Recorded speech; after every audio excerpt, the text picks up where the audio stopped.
I got so much motherfucking design on right now. Break it down, bring it back, make it clap. I got 3 old thoughts, new block, where that damn bitches on my line, and you know.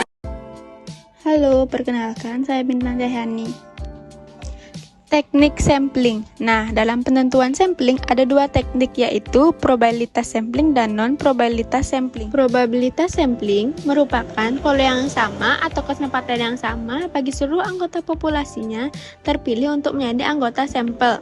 Contohnya itu, seorang laki-laki dan perempuan sedang melamar di sebuah perusahaan, maka keduanya memiliki kesempatan yang sama.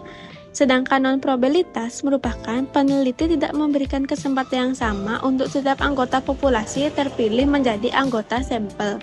Selanjutnya, di probabilitas sampling ada simple random sampling, proportional stratified random sampling, disproportional, dan area atau cluster sampling. Sedangkan di non-probabilitas sampling ada sampling sistematis, sampling kota, sampling insidental, purposive sampling, snowball sampling atau bola salju, dan total sampling. Di probabilitas sampling ini, yang pertama yaitu simple random sampling. Simple random sampling merupakan teknik sampling yang paling sederhana tanpa memperhatikan status di antara anggota-anggota populasinya. Contohnya bisa kita lihat di gambar sebelah kanan. Misalnya, kita akan membuat list setiap anggota yang akan dianalisis, yang akan menjadi anggota sampel. Misalnya, kita membuat populasi yang dibuat nomornya dari 1 sampai 30. Kemudian, kita bisa memilih acak atau dengan undian, maka akan mendapatkan anggota sampel. Berarti populasinya homogen. Yang kedua ada proportional stratified random sampling. Contohnya bisa kita lihat di gambar. Misalnya, saya ingin meneliti di sekolah yang ada di kota Denpasar. Semua sekolah mulai dari SD, SMP, dan SMA. Maka tidak mungkin mengambil simple random sampling, karena di sana tidak mungkin murid SMA saja. Berarti itu tidak mewakili populasi, karena di dalam populasi itu ada SD, SMP, dan SMA. Misalnya diperlukan 60 sampel, maka diambil secara proporsional, maka diambil 20 siswa SMA, 20 siswa SMP, dan 20 siswa SD. Yang ketiga, ada disproportional stratified random sampling. Kita mengambil contoh yang tadi. Jadi, bisa kita lihat di kota Denpasar, siswa SMA lebih banyak daripada siswa SMP, sedangkan siswa SMP lebih banyak dari siswa SD. Jadi, kalau kita mengambil 20 siswa setiap sekolah, maka tidak akan mewakili dari populasi itu. Maka dari itu, kita ambil 60 sampel. Karena SMA lebih banyak, maka kita ambil 30 siswa dari SMA. Kemudian, dari SMP kita mengambil 20 siswa. Dan yang terakhir, dari SD kita cukup mengambil 10 siswa untuk mewakili 60 sampel ini.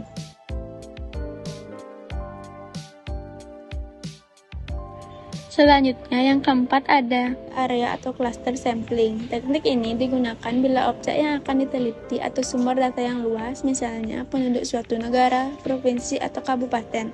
Misalnya, ingin meneliti Provinsi Bali.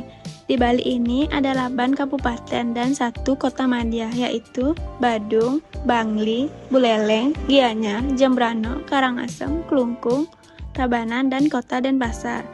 Kemudian ingin meneliti tentang pendidikan. Karena Bali ini terlalu luas, maka kita melakukan klaster. Jadi, kabupaten yang diambil misalnya Badung.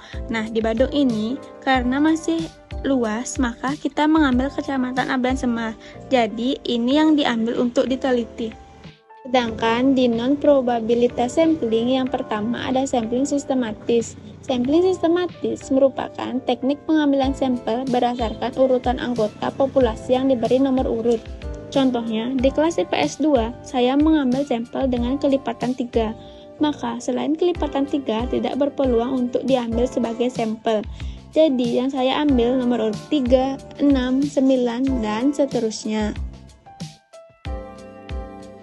Kemudian ada sampling kota.